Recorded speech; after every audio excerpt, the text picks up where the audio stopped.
kalbin sevginle dolsun.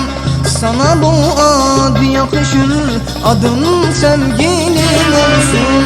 Melek gibi bir kulsun, kalbin sevginle dolsun. Sana bu ad yakışır, adın sevgilim olsun.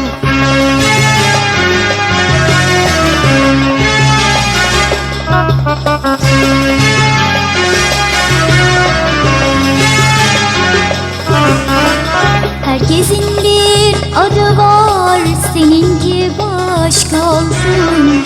Herkesin bir adı var, seninki başka olsun. Söylemekten usanmam, adın sevgilim olsun. Söylemekten usanmam, adın sevgilim olsun. Sevgilim, sevgilim, adın sevgilim olsun. Sevgilim, sevgilim, adın sevgilim olsun.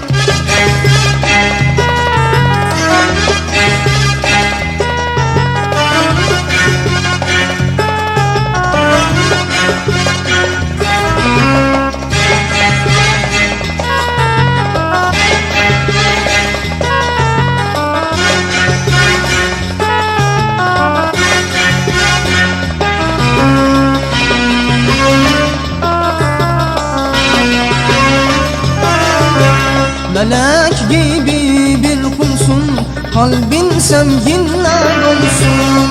Sana bu ad yakışır, adın sevgilim olsun. Melek gibi bir kulsun, kalbin sevginle dolsun. Sana bu ad yakışır, adın sevgilim olsun.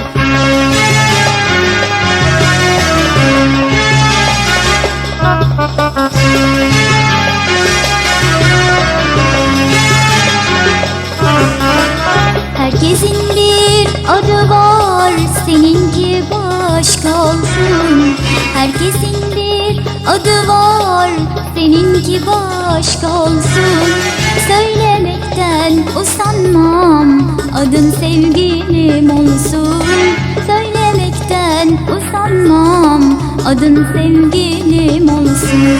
Sevgilim, sevgilim, adın sevgilim olsun. Sevgilim, sevgilim, adın sevgilim olsun. Sevgilim, sevgilim, adın sevgilim olsun.